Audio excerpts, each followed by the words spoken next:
Hotel राजमहल, episode 18। नहीं चाहिए रिहाई। विशाल नीलेश से कहता है, तुम्हारे बच्चे बिल्कुल ठीक हैं। हमारी उनसे कोई दुश्मनी नहीं है और ना ही उन्हें कोई तकलीफ पहुंचाने का इरादा है। ये लो, बात करो अपने बच्चों से। फिर वरुण और दीप्ति एक साथ मुस्कुराते हुए कहते हैं, हम लोग बहुत मजे में हैं। अंकल ने हमें चॉकलेट, आइसक्रीम भी खिलाई और केक भी खिलाया। अपने बच्चों की आवाज सुनकर नीलेश और उसकी पत्नी भावुक हो जाते हैं और कहते हैं, हम तुम्हें कुछ नहीं होने देंगे बच्चों, हम जल्दी तुम्हें घर ले आएंगे। अभी नीलेश आगे कुछ कहने ही वाला होता है कि विशाल वापस से स्पीकर को ऑफ कर देता है और कहता है, सुन लिया, तुम्हारे बच्चों को कोई तकलीफ नहीं। अब जैसे मैंने कहा तुम वैसा ही करो।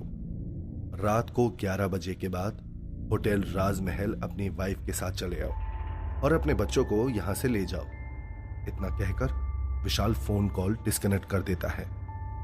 वही कॉल डिस्कनेक्ट होने के बाद पुलिस नीलेश को समझाते हुए कहती है, अजीब केस है। मैं तो ऐसा पहली बार सुन रहा हूं कि किडनैपर की कोई डिमांड नहीं है, वो बस वहां आकर आप लोगों को बच्चों को ले जाने के लिए कह रहा है। नीलेश जी, आप लोग एक काम करिए, वहां जाने की तैयारी कीजिए। तब तक मैं जयपुर के वहां लोकल पुलिस स्टेशन से बात करता हूं। वो लोग वहां कोऑर्डिनेट करके बराबर से नजर बनाए रखेंगे। आप लोग बिल्कुल भी कोई टेंशन मत लीजिए। वहीं शाम के वक्त जयपुर लोकल पुलिस स्टेशन से एक जीप होटल राजमहल के बताए हुए एड्रेस पर आती है तो वहां जाकर देखती है कि वहां कुछ भी नहीं है सिवाय एक सुनसान से कब्रिस्तान के। वहां कोई भी इंसान नहीं है, ना ही कोई घर है, कुछ नहीं है वहां।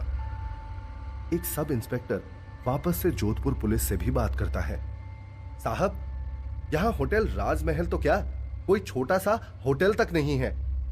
जरूर कोई आप लोगों को पोपट बना रहा है। और रिपोर्ट करने के बाद वो लोकल थाने का सब इंस्पेक्टर फोन डिस्कनेक्ट कर देता है। वहीं वे लोकल थाने वाले आसपास कुछ देर और नजर रखते हैं और वहां से खाली हाथ वापस लौट जाते हैं। बेकार में वक्त बर्बाद हो गया यहां आकर, एक हवलदार तंबाकू खाते खाते कहता है। और कुछ इस तरह से इस मामले को पूरी तरह से लोकल थाने वाले आया गया कर देते हैं।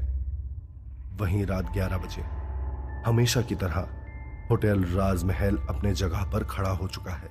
जो देर शाम तक लोकल थाने वाले पुलिस वालों को नजर तक नहीं आया था, वहीं अभी एक आलीशान होटल अपनी पूरी खूबसूरती के साथ सज धज कर तैयार है, बिल्कुल एक नई नवेली दुल्हन की तरह।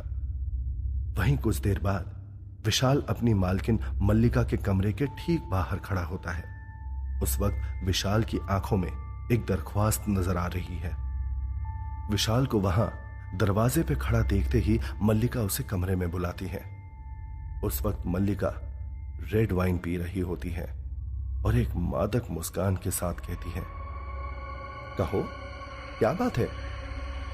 आज तुम खुद सामने से चलकर आए हो, जरूर कोई इंपॉर्टेंट बात रही होगी। इतना कहकर मल्लिका अपनी मदहोश कर देने वाली नजरों से विशाल को देख रही होती है। विशाल उन निगाहों में डूबते हुए कहता है, मुझे आपकी इजाजत चाहिए। 2 छोटे बच्चों को मुझे कुछ देर के लिए होटल राजमहल के अंदर लेकर आना है, क्योंकि किसी की मुक्ति इस बात से जुड़ी हुई है। मल्लिका वाइन के नशे में सराबोर होकर कहती है, बस इतनी सी ख्वाहिश? जाओ, तुम्हारी ये छोटी सी ख्वाहिश पूरी हुई, तुम उन्हें ला सकते हो। विशाल, कुछ और कहना है? विशाल कहता है, नहीं, आपका शुक्रिया। और इतना कहकर विशाल वहां से चुपचाप चला जाता है और मल्लिका उसे जाता हुआ देख रही होती है और उसके होठों पर एक प्यारी सी मुस्कान खिली हुई नजर आती है। तभी विशाल होटल के बाहर जाता है, जहां कार में अमन के साथ दीप्ति और वरुण बैठे होते हैं। विशाल दोनों बच्चों को अपने साथ होटल राजमहल के अंदर ले आता है। फिर विशाल दीप्ति और वरुण से पूछता है, बच्चों, क्या आप कभी अपने दादा और दादी से मिले हो? वो दोनों उदास होकर कहते हैं, नहीं, पापा कहते हैं वो दोनों भूत बन गए। विशाल ये बात सुनकर हैरान रह जाता है और फिर पूछता है, क्या आप लोग मिलना चाहोगे अपने दादा और दादी से? बच्चे खुश होकर चहकते हुए कहते हैं, हाँ हाँ, क्या वो लोग यही हैं? पर वो लोग तो भूत है ना, वो हमें कुछ करेंगे तो नहीं? विशाल अपना सर ना में हिलाते हुए कहता है, नहीं बच्चों, वो आप लोगों को कुछ नहीं करेंगे, वो तो आपसे बहुत प्यार करेंगे। चलो मैं तुम्हें उनके पास लेकर चलता हूं। तभी विशाल दोनों बच्चों को लेकर रूम नंबर 5002 की ओर बढ़ता है। दरवाजा खोलते ही वो बूढ़े दंपत्ति से कहता है, अंकल, आंटी, मैं किसी को आपसे मिलवाने के लिए लेकर आया हूं। वो दोनों बहुत खुश हो जाते हैं। उन्हें लगता है शायद उनका बेटा नीलेश आ गया है। तभी वो बूढ़ी औरत पूछती है, क्या तुम मेरे बेटे को ले आए हो? विशाल उनसे कहता है, वो अभी आ रहे हैं आंटी, लेकिन अभी आप पहले इनसे मिलिए। वहीं दोनों बच्चे खुशी से भागते हुए अंदर आते हैं और उन दोनों की तरफ बढ़ते हैं। दादाजी, दादी, हम लोग आ गए। विशाल उनसे कहता है, ये आपके बेटे और बहू के बच्चे हैं, वरुण और दीप्ति। आपके पोता पोती हैं ये दोनों। बच्चों को देखते ही बूढ़े दंपत्ति की आंखों से आंसू बहने लगते हैं और वो बच्चों को अपने गले से लगा लेते हैं और दोनों बच्चों को बहुत प्यार करते हैं। दोनों हैरानी से विशाल की ओर देखकर पूछते हैं, ये सच में हमारे बेटे नीलेश के बच्चे हैं? विशाल मुस्कुराते हुए कहता है, जी। तभी दादी माँ अपने पति से कहती है, देखो ना, वरुण की शक्ल बिल्कुल मुझ पर गई है। तभी उनके पति बोलते हैं, नहीं नहीं, वरुण की शक्ल मुझ पर गई है। तुम ध्यान से देखो ना, मैं ही तो हूं हैंडसम। इतना कहकर दोनों पति पत्नी खिलखिलाकर हंसने लगते हैं। तभी दीप्ति अपने दादाजी से कहती है, दादाजी, क्या आप मेरे लिए घोड़ा बनेंगे?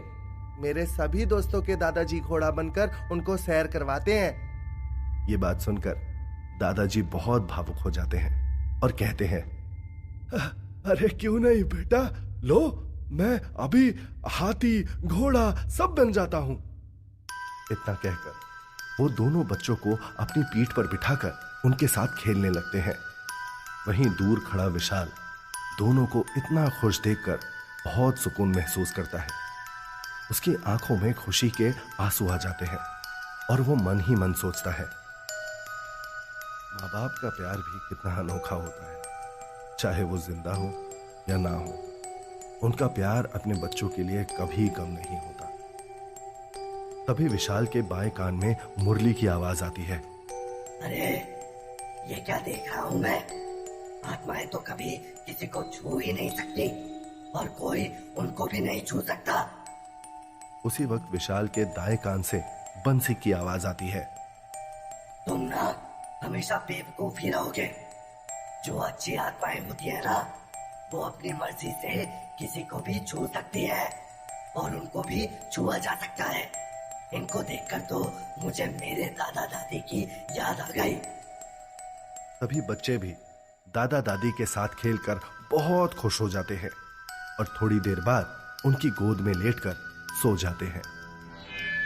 वही रात 1:30 बजे नीलेश और उसकी वाइफ मैत्री दोनों होटल राजमहल पहुंचते हैं और आलीशान से होटल राजमहल को देखकर उनकी आंखें खुली की खुली रह जाती हैं, क्योंकि पिछली बार जब वो यहां आए थे तब भी ये होटल बिल्कुल ऐसा ही दिखाई देता था।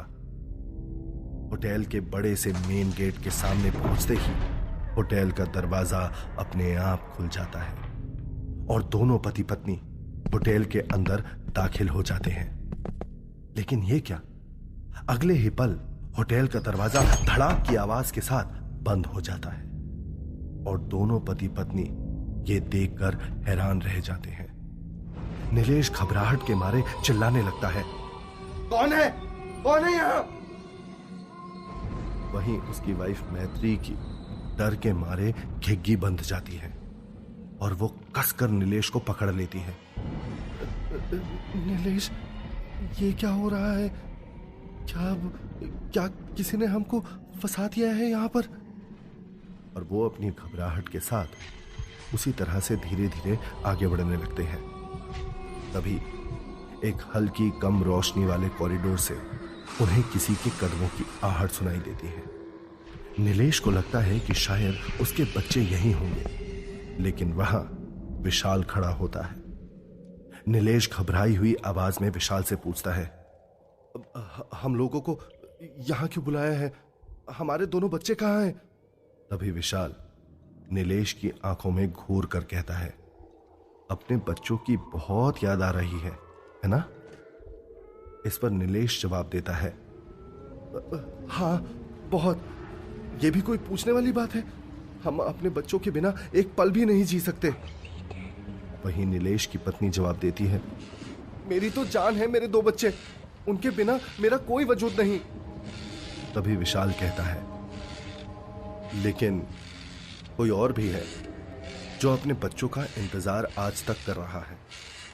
जानना नहीं चाहोगे आप लोग उनके बारे में?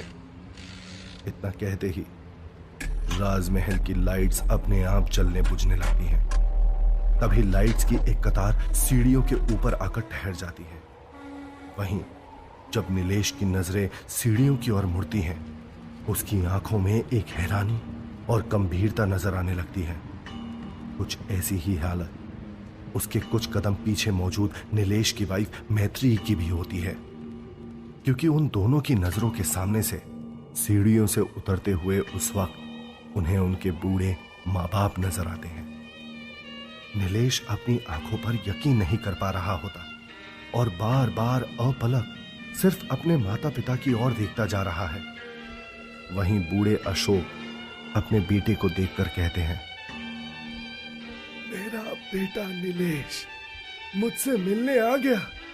मैं कहता था ना मेरा बेटा आएगा, देखो वो आ गया। वहीं बूढ़ी गायत्री कहती है, बाहू मेरे घुटने की दवा लाई है ना?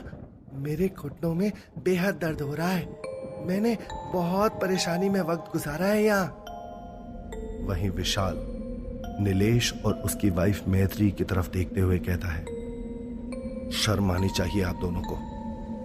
अब मालूम चला ना एक बच्चे के लिए उसके माँ बाप क्या होते हैं, और तुम्हारे जैसे बच्चे माँ बाप के बूढ़े हो जाने पर क्या करते हैं? उन्हें ओल्ड एज होम जैसे जगहों पर उनकी बेसहारा किस्मत पर अकेला छोड़कर चले आते हैं। शर्म आनी चाहिए तुम जैसे बच्चों को। वहीं दोनों बूढ़े माँ बाप विशाल की ओर देखकर कहते हैं, अरे नहीं, तुम हमारे बच्चों को ऐसे मत डांटो। तुम्हें कोई हक नहीं इस तरह से उन्हें डांटने का। हमें बर्दाश्त नहीं कि कोई हमारे बच्चों को हमारे सामने इस तरह से डांटे। ये सब सुनकर विशाल की आंखों से आंसू बहने लगे। वो अपनी नम आंखों को बहने से रोक नहीं पाया।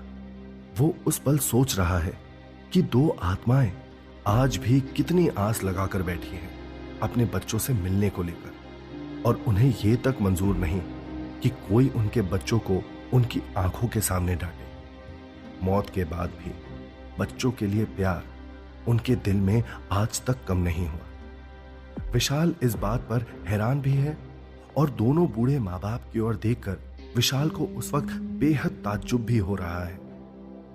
वहीं थोड़ी देर बाद एक कमरे से विशाल उन दो छोटे बच्चों को अपने साथ लेकर आता है। दोनों छोटे बच्चे हंसते मुस्कुराते हुए अपने स्कूल बैग के साथ भागते हुए आते हैं और अपने माँ पापा की ओर बढ़ने लगते हैं, और दोनों बच्चों को नीलेश और उसकी पत्नी मैत्री गले से लगा लेते हैं।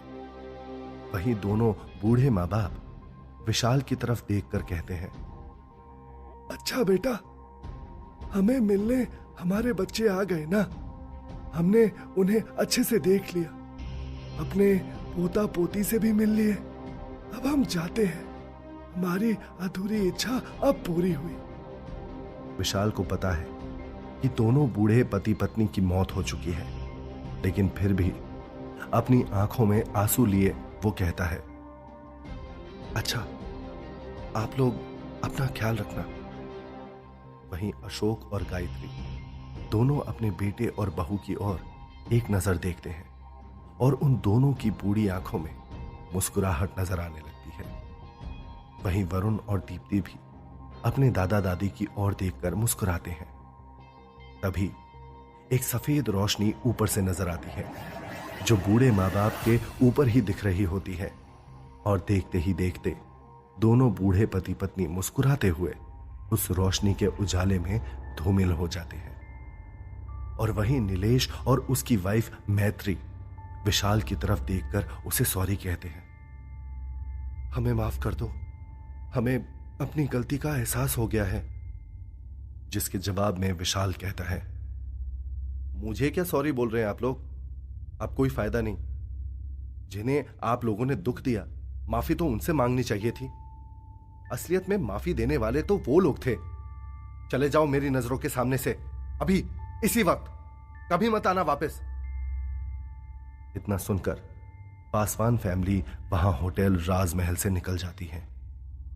वही सब कुछ सॉल्व होने के बाद मल्लिका आती है और विशाल को देखकर मुस्कुराते हुए कहती है, विशाल, तुमने आज मुझे बहुत खुश कर दिया है। तुम आज जो कुछ भी मांगोगे, मैं उसे आज पूरा करने को तैयार हूं। मैं तुम्हारी हर मुराद पूरी करूंगी।